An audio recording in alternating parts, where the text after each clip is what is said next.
Yes, I can. All right. Okay. So I've been in the chat room just talking to the couple of people that have joined us in our in this venture. This is sharing with everyone that this is the first curious chat that I'm doing and kind of why I've started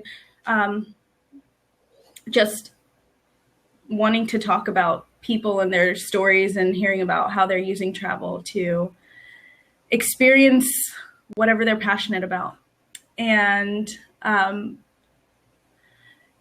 if you want to kind of introduce yourself to everyone that's tuned in right now. Sure. Um, my name is Kevin Williams. I am a life traveler. I definitely love to travel. It's probably one of my greatest passions in life. I also love technology. So right now, I think being in Singapore, I'm able to kind of merge the two together. So I think this conversation is definitely one that I'm excited to have. And I think a lot of people don't really get the chance to travel, and when they do, they never really get to travel and also do what they love for work. So I'm ready to go whenever you are. Oh, yeah, we're going. It's happening right now. And one thing that I can do, I mentioned before, so whatever we're chatting about, I like that I can just update the topic and people can kind of just tune into whatever we're talking about at the time. So you said you're in Singapore right now. Do you want to talk about how you ended up in Singapore and where you're from, I guess? Sure. So I was born in Jakarta, Indonesia, and then I wound up moving to America when I was 9, turning 10 years old. And I guess throughout my whole life in high school, I studied science, and in university, studied speech and hearing science. And now I'm in Singapore. I started my own company, and our primary objective is to help young startups understand what they want to do, build their technology, build their marketing plans, build their operation plans. So we invest a little bit of cash. We put in a lot of time and effort into really developing what they want to do. So how did I end up here? That's a really, really crazy story. I was actually sent here this past December for my previous company, and I've got family here, so I went with my cousins for a pre-New Year's dinner, and then from there, basically, my cousin's boyfriend wound up driving me home. Never met him before in my life, and he was like, "So, dude, what do you do?" I was like, "Oh, I'm in technology." And then we started chatting, and one thing led to another, and then we started our own company a month later. So kind of things just kind of happen, right? You never expect when you're going to go somewhere for some other business that, oh, your cousin has a boyfriend that you wind up doing a business with. Yeah. That's how I wound up in Singapore. I just really started this full time in August, and it's been a few months now, and it's been a crazy but amazing ride. Very good. Yeah, and I'm glad that we're kind of able to even hear what that, or I know I've been able to talk to you and see how things have been going. And it sounds like such a wonderful experience and just something so adventurous, to get out there and even to have that opportunity. Everything happens, I feel like, when it's the right time. The universe will bring people to you or whatever it may be just to fulfill, everything in its own timing. So that is great. Now, how many places have you traveled to? Oh my God. I know, right? I I guess that could be broken down into internationally or domestically, but Okay, so domestically, I visited almost all 50 states already. I've not been to Hawaii, and I have not been to Alaska. So I know they're kind of the most out there, but that's definitely on my bucket list. Pretty soon, I need to go to Alaska and or Hawaii. Um, yeah. Okay, let's go to South America. Central America, I've been to Mexico. Costa Rica is still considered Central America. South America, I haven't been anywhere technically, so that's another whole continent I need to visit. Europe, a lot of Europe, and I absolutely love Europe. Like recently, I lived in London from October until February for a job. So London, Ireland, most of Germany, Spain, Belgium, France. So that whole little area. And one of my most interesting trips that I absolutely loved was Russia. Russia was just an amazing, amazing country. And then I haven't really done anything in the Middle East. Haven't been to India. Uh, Nothing much in China other than when I was very, very young. And then in Southeast Asia, recently I've had a lot of travels here. So Singapore, Indonesia, Malaysia, and I've got tons of other plans coming up soon to travel a lot of Southeast Asia. Yeah, where are you going? Where are you heading? Um, Philippines soon, and Ho Chi Minh in Vietnam. Very cool. Very cool. Yeah, I'm I've heard excited. lots of good things about Ho Chi Minh, and I mean, there's so much history in Vietnam in general. Very cool. Yeah, And yeah, so definitely.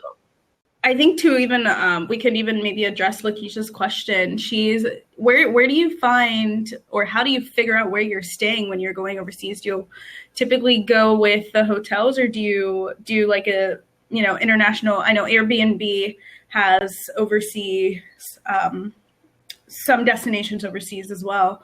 But what do you typically do for housing? Okay, so I do a combination of things, right? I think it depends where you're going. I've stayed in hostels before, and I think that some of them are absolutely amazing. If you don't know, there's this website. I think it's hostelworld.com, and it's basically like a booking app, but specifically for hostels. So there's reviews from people all over the world that stay at all the crazy, really amazing hostels. And stayed at hostels. They're a lot of fun. You meet really cool people. You guys are always in the same boat. You're just, I'm trying to save as much money as I can, but I really want to travel and meet people. But recently, I've gotten this word that my friends and I we use to describe what we do when we travel. It's called glam packing. It is really, really funny, but basically you find amazing deals on some of these websites like hotels.com or booking.com. And I've been using hotels.com a lot because if you stay 10 nights, then you get one night for free or one night in equivalent of like 90 pounds or 100 US dollars. So that kind of goes a long way, especially in Southeast Asia. If you can pay for the ticket or find really cheap tickets, which nowadays there's a round trip ticket to go to Singapore for like 900 US dollars, which is amazing. And then from here all over Southeast Asia, it is so cheap. I got my flight to go to, let's say, Kuala Lumpur from Singapore, which is like 35 US dollars. And then you can end up getting a hotel for around the same price.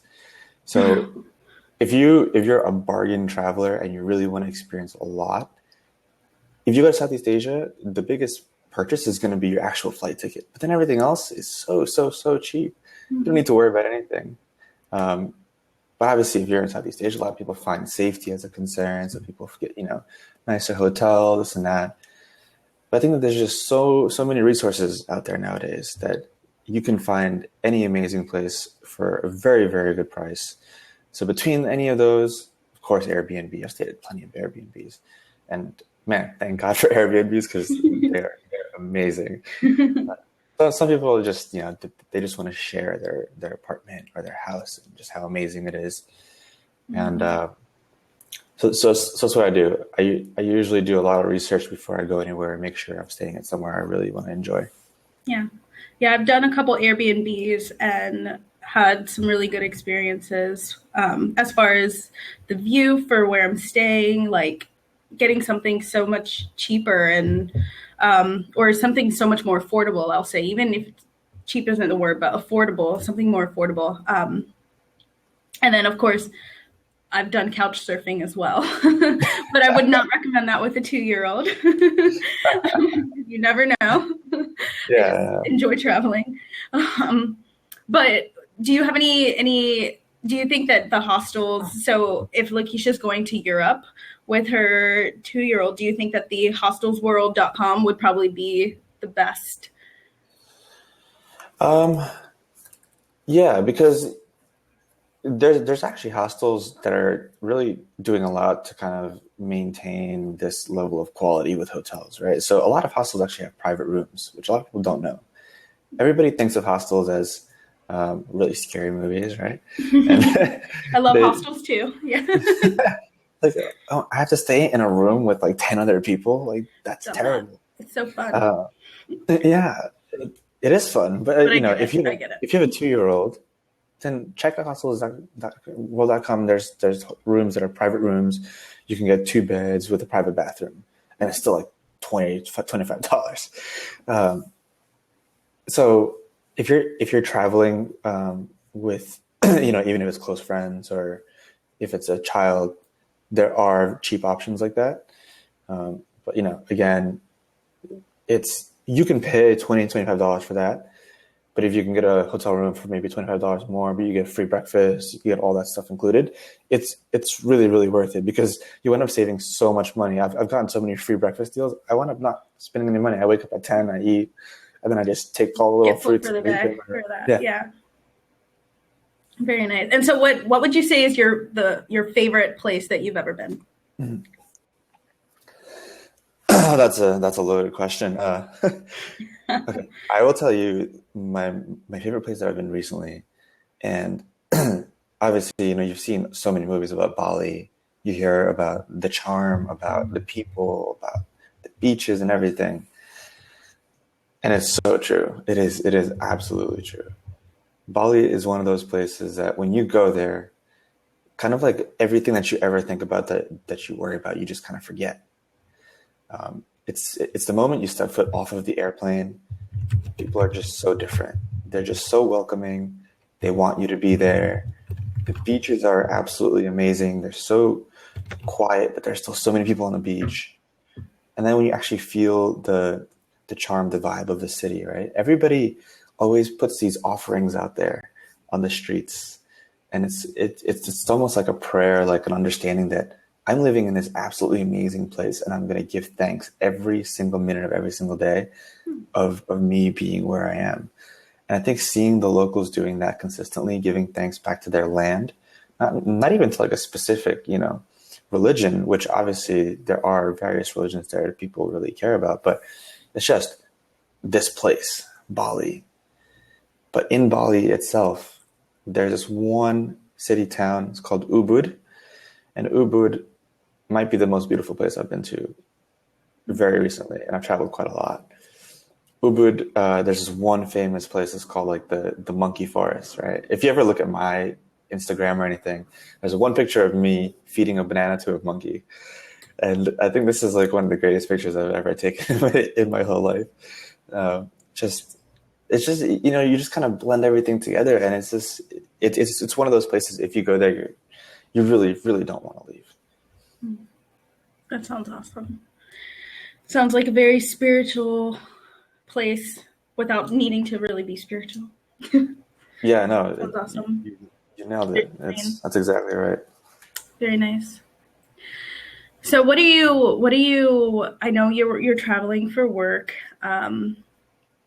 but what is it about your work that even, makes you want to continue traveling and sharing or spreading whatever you're doing with others? Yeah.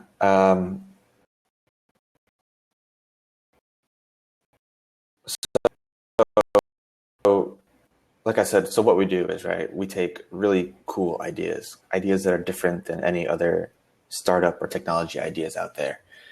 And No, what we that's want to do, sorry. huh? No, it just slowed down and sped up. But sorry. So I want to take really awesome, innovative ideas and I want to, help them grow. And that's anywhere in the world. You have entrepreneurs like yourself, and I've got tons of friends who are entrepreneurs, but they have no idea how to start. Or if they start, then they have no idea how to make it grow. So for me, I want to travel the world to find these people who have really, really good ideas that just can't, or just don't know what to do with it. So through all of my travels, through all the experiences that I've had, whether it be professionally or personally, I want to be able to help people all over the world, get their product to where they want. So for me, naturally, when I'm thinking about things that I want to do, I think I told you, right? The one thing that I really want to do is to develop a technology company that has to do with travel. So uh, I realized that when I was here in Singapore, I'm like, okay, I'm a foreigner in a brand new country. I really want to know what there are to do here. Like, are there experiences that most people don't get to do? Are there tours that like I should go do? And there's not really that many platforms that focus on this. So what I want to do is to give people that are locals the opportunity to actually be able to develop their own tours. So for anybody out there, right? I mean, you've got Airbnb that empowers people to share their apartment, but why not have locals who are really good at understanding what is around them and being able to show, even when their family comes, why can't they do the same thing to other people who come and visit? So I want to give that power to people to be able to develop their own tour programs and have people experience their local location from anywhere else in the world. Okay. And so have you started on this journey? I mean, aside from making connections, have you started developing? Yeah. We're in there's proof of concept stage and then there's proof of value stage. Proof of concept is, okay, I have my thought. I know exactly what I want to do. I want to build it. After you build it, then you start thinking about how you're going to market this product. What's the angle you're going to take? So right now we're between the proof of concept, which is that, and then the proof of value, which is, oh, we've got 1 million users. We're generating this much revenue. So obviously a lot of companies think about revenue in the very beginning, right? If they're an e-commerce platform, you can buy a lot of things on it. Cool, I'm making money. But if you're a concept like this, or I think somebody just mentioned Yelp here, right? In the very, very beginning, like there's no monetization scheme. Your Right. main goal is to get as many users as you possibly can. And once it gains a lot of traction, which is what a lot of investors really want to see, you got tons of people using this, you got tons of people loving this. Okay, now how do we make this into a money-making scheme? So we're in that stage right now. The name of it is Carta, Karta. It used to be a food discovery app, and now we're kind of pivoting. And we'll probably be launching that December 15th here in Southeast Asia. Very cool. That'll be exciting because I definitely want to go to Thailand in the near future. Hopefully it'll work there and wherever else I Yeah, end up yeah. traveling. I mean, But if anybody's ever traveled, right, and you go somewhere that you've never been before, you go to a hotel, you've got these brochures, you've got 20 brochures for all the same thing, and you like, oh, I have to call them to book, I have to go to each individual website. So like, yeah, I've had a tough time, especially even in Bali, understanding like what do I want to do. There's so many things to do. There's stands every other 5 feet. Who has the best deal? Which is the best? You really don't know, right? Because they're all just trying to give the best deals possible. So even in not as developed countries, like some of those in Southeast Asia, there's still a great opportunity for this. So it's mixing passion as well as what you really love to do professionally. If you can do those two together, you're always going to wind up with an idea that's going to succeed. hopefully it'll succeed, right? No, I'm going to be Yeah. optimistic with you and say, yeah, you're right. It will succeed. Come on, Christine, of course. All right. But you're right. You're right because it becomes so much more than trying to monetize something. Like you said, it really becomes about just helping and finding activating whatever's already inside of you to and bringing it to life. Exactly. Yeah. And so, what do you enjoy most about you know interacting with all of these people as you're traveling and getting these ideas generated? What do you enjoy the most? I enjoy people's stories. I think everybody has a really, really interesting story. And no matter where I've been, I've always met, whether it's, older grandparents who just like to travel with each other, and then they like to go experience new things. They're retired, but even they have crazy stories. It's like, okay, you're traveling alone, or you're traveling with each other at the age of 80, and you're, you know, half a world away. What are you guys doing here? Why? And everybody always has an interesting story, right? So, um, some of the coolest things that I've been able to do is to keep in touch with some of the people that I've traveled with. So, for example, when I was in Bali, I met this one Australian guy who actually has his own business over in Australia, but he travels and he works from anywhere else in the world. So anything that he makes there, he doesn't have an apartment there or anything. He just takes that money and he works out of a different location every like week or 2 weeks or a month. And I was like, oh my God, that's an absolutely amazing idea. How do I get rid of my apartment in DC without having to pay my termination fees? So, so I can save that money and just go somewhere new every single week. Right? Yeah. Obviously, not everybody gets that luxury. Um, so for me, it's the stories. I guess I'm kind of a party guy, right? Kind of, just a little bit. So all these crazy places have really cool parties, but the parties are really like you get to meet people. Yeah. You meet really cool people from all over the world, and so I think it's the stories. It's just what people are doing in that location, right? People sometimes they go for partying. Sometimes they go for romance. Sometimes they go just to rediscover themselves. So I think just all these different variations are what kind of make one location unique. The locals, you need to speak to locals. If you ever go anywhere, just don't like not speak to locals because you think, I've got a tour guide, I've got my friends here, blah, blah, blah. The locals are the ones that always know the best. Mm-hmm. They know the best food. They know the best places to go hang out. They know where can I see the sunrise or where can I see the sunset the best on this beach. It's things like that that you really can't take for granted. So you go find a local, go hang out with them, ask them where to party, ask them where to go to, Mm-hmm. and you might find the best experiences that you never planned before.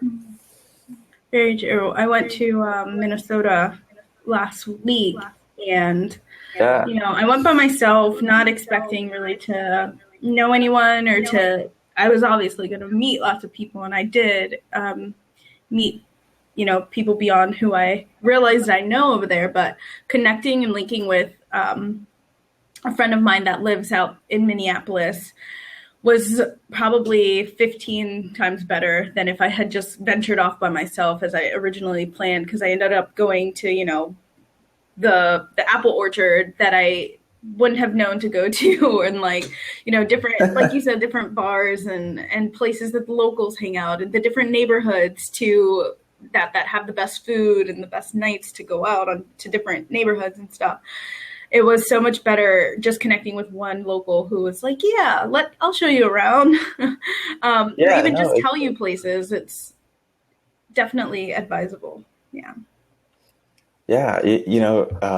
Here in Singapore, okay, Singapore is a tiny, tiny place. People think, oh, Singapore is, it's got to be massive, right? It's a big city. I mean, you can probably go from one end of the city to the other in like an hour if you really wanted to. It is really, really tiny. But all these tours are very basic, right? It's like, oh, let's go see this statue. Let's go see the buildings here. We'll go to all the common places. But a lot of people don't realize that there are really, really cool things to do that you just won't know, even in like Chinatown, right? Here, There's Chinatown's a Chinatown massive. in Singapore. Oh my There's a God, there's Chinatown everywhere, Chinatown guys. everywhere. It doesn't matter where you go. I always love to go to the Chinatown in every city too. You never know. There's like back alley shops. There's this location called Arab Street here, where they've got amazing food, shisha, street vendors, hawker centers, things that like you don't know if you're a tourist, right? You're gonna go to the nicer restaurants, or they're gonna push you to go here. But the food here is amazing, and if anybody's ever been to Singapore, they'll probably all say the same thing. Food in Singapore is freaking amazing. You got a mixture of people from all over the world that just cook up whatever. And for me, I love Asian food. Of course, being partially Asian, That's there's great.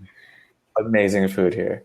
But even in DC, right? I mean, we've been in DC for how long now? Oh my God, too long. 8 years.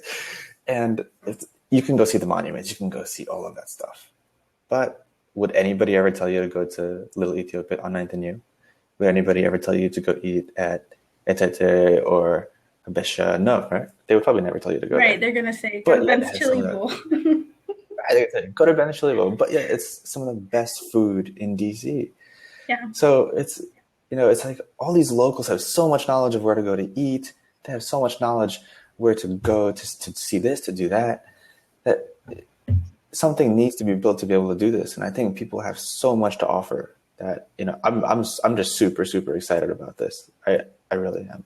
There's so many locals, even in Bali, that I went out with and hung out with that was just like, yeah, you need to go here and see these guys do some dancing. You need to go here and go do this. Oh, you need to learn how to paddleboard. You need to learn how to surfboard. It's just like, oh my God, like all these crazy experiences. Yeah. So then how do you meet people when you travel? Especially if you are like me and like to travel by yourself sometimes. How do you meet people? How do you make friends?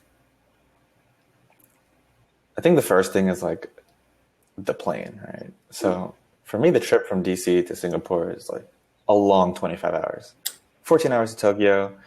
And then from Tokyo over to Singapore is like another 6 hours. So I usually try to talk to the people that I'm on the flight with, even if they're next to me or not. Thank you very much for the safe travels. So I always talk to people, even if if they're older or if they're younger, like, try to see if they're from the area, if they're traveling there. And then when I actually, after I land, I try to just check out the city. I'm always the type of person who likes to travel and spend the first like day or two just doing touristy things. I want to go out there. I want to see what the city has to offer. And then after that, I'll talk to people a little bit here and there at the coffee shops. So, what is there to do? What do you recommend that I do? And then, like, one of the first places that I went to in Singapore by myself was this place called Blue Jazz. They had shisha, they had live music, they had really good drinks. So I just went there. I hung out there by myself, and I wound up meeting just a group of people that were also, smoking shisha and drinking. They were just like, oh, come over and let's just talk and hang out. And then you wind up becoming really close friends with all these people. And it's tough to go somewhere alone, right? Because you're always like, oh, I just want to be on my phone the whole time. I want to show people all the cool things I'm doing. Just take the first 2 days and just do that. Yeah. Take the first 2 days, go on tours, take all your selfies, take all your photos, post them all on Instagram, post them all on Snapchat, right? Snapchat. Periscope a little. And then unplug for a day. Seriously, it goes so long because that unplug for a few hours or even for half of that day will get you more pictures that nobody else is going to normally post on Instagram or post on, Snapchat, honestly. So that's usually my method to my madness. Yeah, that. And when you're not so focused on, posting something and sharing it with the rest of the world, you actually have time to just focus on what you're doing and enjoy the present moment. And so I like to do that as well. Like the first day when I get somewhere, I will walk around the entire city so I can learn the streets, the neighborhood, figure out where all the cool monuments are, and just breathe, take in the city, take in wherever I am, and then all the pictures. But then, make those connections. Yeah, it's so important. Yeah, it's so important. There was one moment that I really, really pissed off about. So I was in Kuala Lumpur. I was at the Batu Caves, which is world famous, and I was there with two friends, and I'm on my phone, getting ready to take all these pictures, and do this and do that, and check in, and blah blah blah. And I'm holding this little carrying case with a shake from Boost. As I'm walking up the stairs, I'm checking my phone, and I see this monkey start walking towards me, and I'm like, the monkey's just gonna stay there. So I'm still like, oh, where's this place on Facebook? Oh, the monkey takes my freaking drink. The monkey takes my drink. People are taking pictures. I'm like, I can't get my phone. I can't take the picture. And the monkey's taking my drink, like taking off the lid and enjoying my freaking amazing mango shake. I'm like, the monkey drank your drink. Oh my God. The monkey drank my drink, literally. And I completely missed that whole thing because I was like on my phone trying to do that. I was so pissed off at myself. So then I just started seeing that was happening more often than I actually wanted. So it's like, all right, should I Should I, try to take as many photos as I can? What am I going to do to kind of, work on this? So then I started really unplugging a little bit more and more and Mm. more. And now I'm doing that more and more as I'm even traveling around Singapore. Even on the way to work, I'm on the MRT, which is the train, the subway system here. Like, you know what? Let me just put my phone in my pocket. I'll listen to music for a little bit. If I don't get the picture, then at least I'm going to see it and I'm going to have a great story to Yeah, tell. yeah, If not, then I miss both. And I don't want to do that. true. I also started becoming more conscious about focusing on the present and just detaching from the phone being my right hand. And yeah, rather than trying to capture every moment, just make it a memory, I think people forget how new photography even is, and being able to take something and make, a picture, take a picture and it'll make it last longer. Well, if you miss the moment, there's Yeah. nothing, sometimes you might miss what you want to last. So it's better to No, it's just, that's rather than that's actually share it really, with the really world. true. Yeah. Yeah, you've got all of these, the elders in our lives, right? They have amazing stories. I mean, and yet, hey, do you have a picture? No, I don't need a picture. It's all Yeah. here. It's all Exactly. here. I'm telling you the story. And I'm like, oh, that's complete rubbish. Come on. Right? We want to share things. Here's the picture. Look, it's on Instagram. I've got 100 likes or whatever. Right. That's absolutely awesome if you can do it. But just never forget, like you just said, it's like all this stuff is so new. It's the experience. It's not the fact that you've been there, which is cool. You've been there, right? What That's did you fine. do? Yeah, but what did you do? How did you feel when you were there? Did you really thoroughly enjoy it? So I'm becoming very cognizant of all those things now as I'm traveling more and more and more, because I think I was so caught up in all that social media stuff, and obviously I still want to share my life. I want to share my travels, but I want to focus on what I want to get out of it first. Yeah, absolutely. And experiencing. And I had and I have my travel blog as well. I write about my travel experiences. And that's one thing that I kind of pulled away from, is that I was experiencing so much that I was like, do I still want to share these stories? And how do I want to share them? I realized, yeah, I wanted things to just be my story, be part of my stories, rather than inviting other people to speculate. Which of course is, everyone's personal decision on how they want to document or remember what's happening as they are traveling. But I think I started internalizing my stories a bit more, and just enjoying the fact that I experienced them rather than sharing. And yeah. Yeah. So one thing that I never thought that I would buy that I've bought is a Ooh, selfie stick. yes, I need a selfie stick for myself. Uh, but now I think so. One of my next purchases is going to be a GoPro. Did you know you can take pictures on a GoPro and not just take I'm videos? not surprised. That's awesome. I would need some I didn't Google even know goggles, that. is what I want. Oh my god! Just live stream everything that I Right? that I'm seeing. Visualizing. It's like that No, yeah. Black Mirror show that we sort of started Oh my watching. god. The other Freaky. episode where you can capture everything that you're capturing with your mind as a memory is essentially captured into this little chip that's in the back of your ear or whatever, and you can replay it, and you can project it so That other would people save can so play much it. easier. Yeah, somebody I think Google's developing some crazy like contact lens or something that just like records everything Yeah, you see. yeah. You just like blink when you're taking pictures. That would be kind of annoying, but that sounds pretty cool. Take a picture as you blink. Can you imagine? We blink like every half a I second or know, something. I know. Maybe it's like It's just things if like you that. hold your eye and then, like, I don't know, someone from Google. Yeah, could you imagine the looks that people would give you if you're just walking on the streets? Oh my goodness, they're just, yeah, channeling it or I don't even know. It might be connected to your brain in some way, so that it would know to turn on flash mode. Yeah, where is that going to come from, Christine? The flash mode? I don't know. We have selfie sticks. They can come up with a portable flash. Oh my god. Seriously, Yeah. I don't know who invented selfie sticks, but I think But they thank must you. be extremely wealthy, right? Yeah, thank How you. are selfie sticks in Singapore? Do a lot of people use them? Okay, okay, don't. I'm not sure, but correct me if I'm wrong. I think selfie sticks originated in Japan. I You think, know, or we China. can actually Google it. Oh yeah, there's a thing called Google for You that, right? know, we're Um, gonna treat Google like a verb because that's what I do. Google is a verb. So even though I'm using Firefox and it's Yahoo.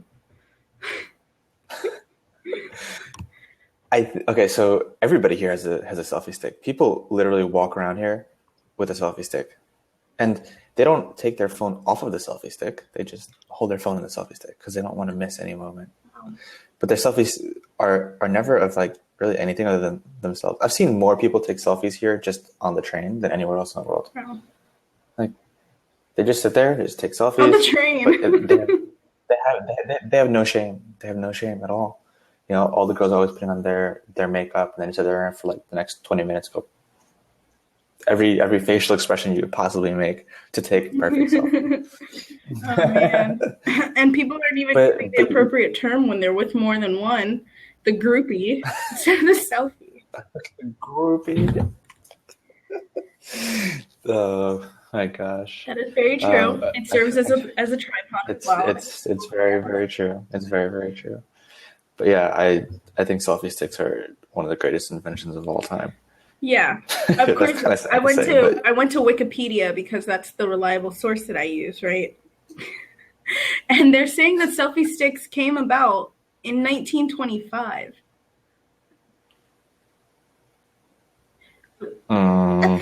okay. And I'm wondering. I mean, obviously, it wasn't with cell phones. I'm just wondering. I'm just curious as to how that worked exactly. That's interesting. It's like even all these other things that you never think of that were invented so long ago. Yeah. I saw a documentary about the bullet train the other day on Discovery or National Geographic. Okay. And the technology and the ideas of how they developed the bullet train all derived from like ancient chariots and the way that leaning would be able to help the train be stable as they're moving really fast speeds around all these bends, you know, all the bullet trains in Japan and stuff.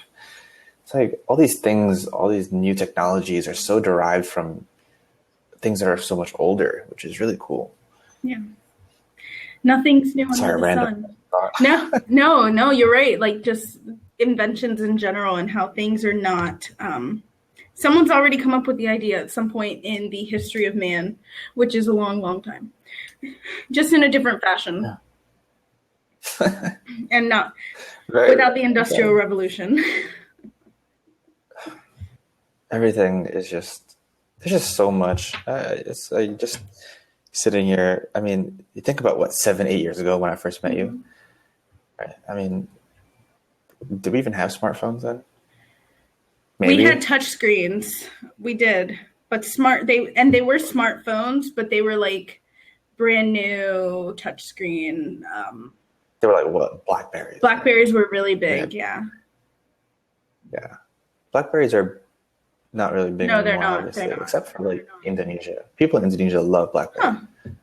Interesting. It's almost like a status icon. Everybody has a Blackberry. So, you know, they created BBM for all the other platforms, right? But in Indonesia, there's a large amount of Blackberry users still, which is really interesting to me. I love Indonesia so much. Jakarta is just, it's one of those places. So if you like to party, go there. If you like really good food, go there. If you just want to be in a new city, go there. And if you like Uber, really go there because it is really, really cheap. It's like $1. Uber? $1. Uber is cheap. First of all, Jakarta. Indonesia. Good to know. Oh, it is so cheap. Jakarta has probably the worst traffic. Second, third, worse maybe than worst DC. traffic. Washington DC was rated as the #1 worst traffic in America. Okay, I can see that. I can see So that. not worse than, not as Singapore is not as bad as. But oh my god, no! In Singapore, they have so many things that you have to do, even to get a car, even to have a license to get a car. It's like $100,000 or something that you have to pay the government in order to get a license to get a car, and then your car you have for like 10 years. So to get a car here is really difficult, and they try to keep a limit on the amount of cars that are on the road, right? For pollution, it's a small city. They don't want to overpopulate the streets. And in Jakarta, they don't care about that. It's just cars. It's bajas, which is like a tuk-tuk. It's motorcycle taxis, Gojeks. Like there's literally everything, and there's just so much of them. I mean, if you were to go a mile, it might take you 30 minutes, Wow. and that's like a big road. The traffic there is horrendous, but you see like 100 mopeds in the space of like me that are just going around, and you just kind of stare at them when you're sitting in like the back of an Uber or a taxi, like, huh, how are they all not like tipping over or bumping into each other? But it's just like, you know, I make the joke all the time, but if anybody here is listening has ever traveled, there are traffic circles everywhere in the world without traffic lights, okay? Because they actually work. But yet in America, we need traffic lights and traffic circles. I don't understand that. People are. Like the whole point of a traffic circle that was the ancient way of having traffic lights, right? It's like but only in America do we in DC at every circle have a traffic light or have 3 or 4 traffic lights. Like how silly is that? Why? That's interesting. I remember seeing shows when I was younger, like England, it would be a show based in London and there would be no traffic lights. I feel like it was Rupert or something animated, but I'm so. Rupert. Oh my god. Hey, it's Rupert. Coming now. Play. You're really pulling that one out. Oh man. I know, right? A cartoon show. But nevertheless, there were no stoplights at that circle. And I remember, the guy standing in the middle trying to direct traffic. And I always wondered, why aren't they hitting him? Or not, not that they should hit him, but how is he still safe, basically? How is he still safe?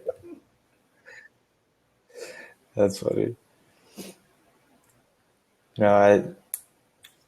It's what is it? Oh, it's okay. So it's 5:14 here, right? So we're 12 hours ahead of the East Coast. So it's 5:15 in the afternoon now, and so thanks so much, by the way, for waking up early to do this with me. I'm happy to be able to do this. When you first told me about Blab, I was like, oh, that's actually really interesting. Because there's so many people, that want to share their stories. And this is such a cool way to do it. Like to be able to speak live and have anybody from anywhere, I guess, essentially in the world to be able to listen in and watch this. I wish that I can do this while I'm like walking around, but it's kind of dark out. It's morning, yeah. Yeah. I'm just waiting for the sunrise here, which I'll be able to see. I don't really wake up early. I'm a terrible morning person, like really, really, really bad morning I think most millennials are. I'm just going to stamp it on the whole generation and just say none of us are morning people. I'm not. At least I know. That's probably true. Yeah. You're probably more of a morning person than I am, honestly. I'm trying to force myself. I found that, or I have this belief in my mind that people who are successful, although I believe you're successful as far as, going after your entrepreneurial adventures, and you are not a morning person, but I feel like most people who are, executives or, writers that are making an impact, authors, people that I look up to, I'm sure they are all morning people. They also wear watches, so I started wearing a watch because I was a couple years ago thinking, well, successful, important people wear watches because they always have somewhere to go. I do as well. I just need to focus more on, actually looking at the time and managing that better. Oh my God. I see all these articles from like Entrepreneur or like Mhm. Inc., any of these things that I read on like LinkedIn or Facebook. And it's always 7 successful things that successful entrepreneurs do when they first wake up. And Early. it's They like, wake up. So I started working out early in the morning they as wake up well to get so myself early. going. So early. The first thing I do in the morning is I'm half awake. I stumble downstairs, make a cup of coffee, and then I stand there and I say, I need another one. I'm gonna have another cup of coffee.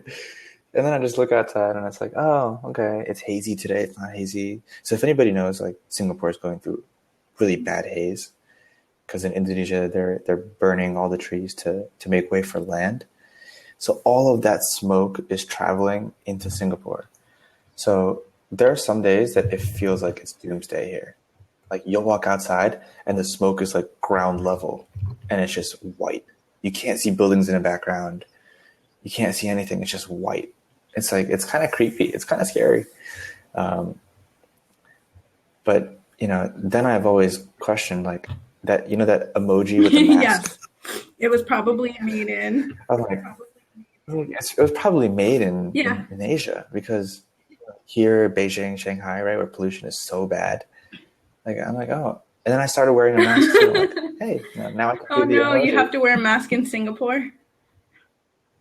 Oh my, well, some days when it's Okay. really, really bad, I mean, it's hard to Crazy. breathe. The air quality stinks. Wow. Yeah. And is that because of the factories that are out there? The paper Well, that factories and and all this where other stuff. Singapore is also bordering. I was just thinking So of how far it Singapore was from is technically an Taiwan, island. but yeah. I think still like I'm a just thinking of 5 hour what could flight be coming over, from Taiwan. you Yeah. know, over the waters. Whose air? Yeah. It's from Indonesia, so it's not that far. I mean, if you're on like the coast of Singapore, you can see Malaysia, you can see Indonesia. Mm-hmm. Like a flight from Singapore to Kuala Lumpur, Malaysia, is I think they list it as like an hour flight, but it's literally half an hour. You go up. There's no point for the flight attendants to even get out of their seats because you just wind up going back down like 5 minutes later. So it's really, really short flight, really cheap. But yeah, I mean, things here are so close. That's why people love Europe, right? If you go somewhere in Europe to go to a different country, it's so easy. You take a train, 2 hours, you're in a new country. In America, it's almost the same thing, but you're in the same country, which is you're going to different states. So people don't find that so exciting. Oh, I went to 20 states. Okay, cool. Yeah, And then, right, you can go to 20 Colorado. states, just stand in one corner, and you're in all different states. Um, but if you haven't traveled to Southeast Asia, there's just a certain allure, there's a certain culture here that's just unlike anywhere else in the world. Even Europe. I mean, Europe is so old, and you have all these magnificent churches, castles, and everything, right? It's so the sense of royalty there is amazing. But here, I think it's more the people that really take out that culture and still instill it in the modern day. So, I'm going to be living here more and more as these businesses progress. So, I'm driving back to America end of this month, early November, and then I'll be back here December. I'll probably be here December, January, and I have all these really, like While you're in America. crazy aggressive travel plans. I want to travel every weekend. Okay. No, while I'm here.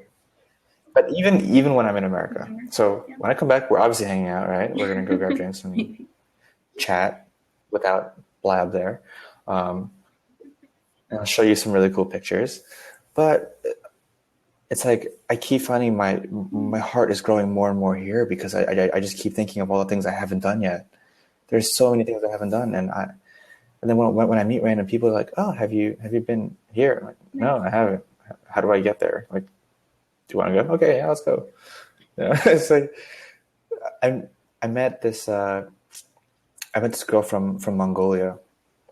I recently met someone from Mongolia last week as well. Right? So tell Ever. me. maybe to reconsider. So they were explaining the crazy clash of cultures between, I guess, Russia and China. And, I guess when you see some of those like documentaries about the olden, wars and conflicts between the lands and the life there, they were really explaining it is so serene. Like it's just wilderness, right? And then when these people are saying, "Oh, you have to come here during this time of year, during our festivals, all this and all that," show me pictures. I'm like, oh my god, I really, really want to go to Mongolia. I never would have thought I would have ever said that. Like Mongolia, Kazakhstan. To give me an idea to want to get barbecue.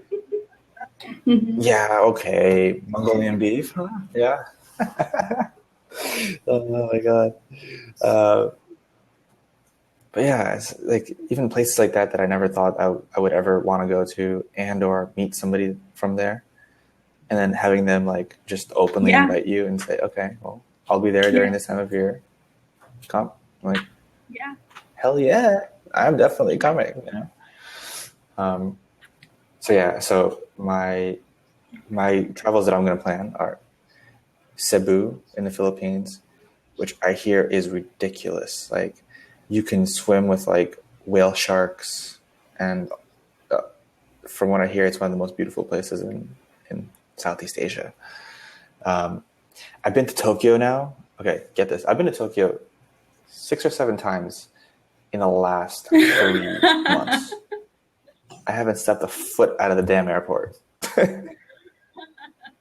So next time I go back to DC, I am just going to say, sorry, I'll gladly take maybe they can upgrade your flight if you 3 days from now. I'm just going to go explore Tokyo. Maybe they can upgrade your flight if you Yeah, maybe. I fly United everywhere, like literally everywhere. And I love United. People have a lot of crappy things to say about United, but I guess I've traveled enough that, I can kind of maneuver around those things. So yeah, I really really want to go to Tokyo. I can't keep doing this, like stopping there and then not getting out of the airport thing. It's cool, the lounges have sushi. Oh yeah, they have that's very cool. They have machines that automatically pour your beer. That's kind of cool, right? Yeah, that's very cool. So yeah, when I actually get there and when I get out of the airport, I will post things about it. And if anybody needs to follow me anywhere, Instagram is just KAWILL18. There's some really nice pictures from my recent travels there, which I need to do a better job of. I think I was looking at my Instagram feed and I was like, I just wanted to cry. I'm like, I've got nothing on here. Got random things, but I posted some photos of my Southeast Asia trip. So Tokyo's next.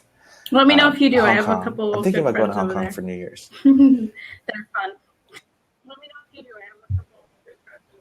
Really? Yeah, definitely. Connect me. I hear insane things about Hong Kong. Bangkok. I've been to Phuket in Thailand. Phuket's They don't amazing. pronounce the PH. Okay. The same way we do. Yeah, people say Phuket. I think I was pronouncing it Phuket, and then somebody was just like, hey, dude, it's Phuket. And I was like, okay, all right. It's Phuket.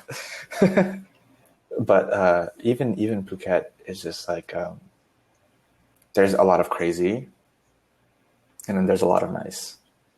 And it's a mixture of both. They've got this like red light district essentially, right? In Phuket, it's world known and pretty famous for this having a lot of lady boys everywhere. So if you just walk up and down the street, you just see people dancing outside. I mean, it's absolutely crazy. But then if you go a block down, then there's a beach and it's completely quiet. People are lighting up lanterns to light up the sky. I thought I was going to die in Phuket. I was jet skiing in the middle of the water, and then it started to rain really hard, and I couldn't see anything. Double water coming from the sky and below. You also can't breathe when like the water is just like coming straight to your face.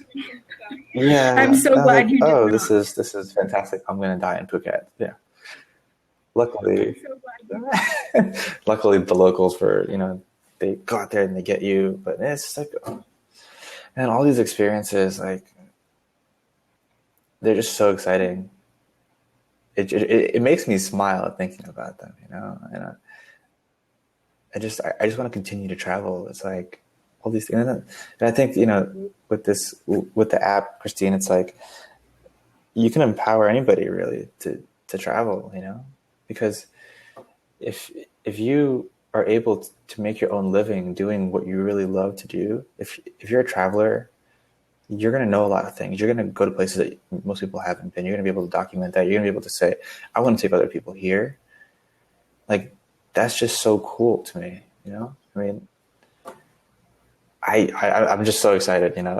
Yesterday was a day that, like, I had this crazy dream of me traveling somewhere, jumping off of some cliff. I have no idea where this was. Of course, there's always, you know, dream translators, right? So you go on these websites and you're reading it and you're like, oh, damn, that's what I was thinking of. Okay. So I was like, man, I really love to travel. So I was like, why am I not doing this? Why am I not doing what I really want to do? And now, you know, with this being your idea, it'll give you the opportunity to go to different places with your, you know, with your app, develop new relationships with different companies, people from different companies. I mean, I'm sure you were going to do that anyways, as if you were heading in the food direction, but now you'll be, doing more of the tourist, and language barriers in Southeast Asia that exist now will essentially not be solved, of course, but will definitely be somewhat alleviated from just people not needing to ask anymore. Yeah. So yeah, so what I want to do, you know, I was just thinking, you know, like kind of just brainstorming, ballparking, drawing things down, crossing a lot of stuff out. There's a certain level of quality that you always want to instill in any of these things, right? So if you want to drive for Lyft, or if you want to drive for Uber, right, somebody always comes and checks you out. Like, okay, is this person normal? How's their car? How's all this stuff? So what I'm thinking is, okay, Christine, you really know DC really, really well. So some of these tour companies, you're going to be there with a group of 20 people. You know, it's not an extremely intimate, you know, setting or anything like that whatsoever, right? You just kind of go run through the motions. You take all your photos, and that's it. That's cool. But what if you had the ability to say, okay, I have two different tours. One is 2 hours long. One is 1 hour long. One is a short version of everything. One is a 2 hour, a little bit longer version. And I'm going to establish these. I'm going to set it up, and I'm going to submit it. Me, being the awesome guy that I am and the lover of traveler, I will go and I will literally be your practice. I will allow you to give the tour to me. You know, I'll pay you for it, but I get to see the level of quality of what you can provide to somebody that wants to take that tour, no matter what it is.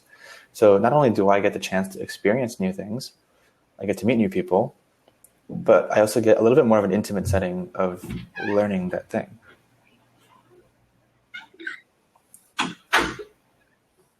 Sorry, someone just I think that the is really, really cool. And I'm like, nope, not right now.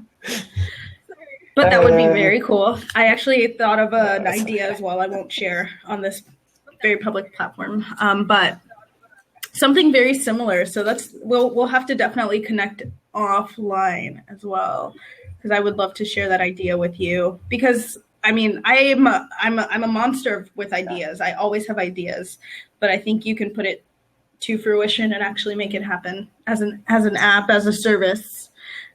Yeah. Yes, definitely. Yeah. And so it has. And we'll chat.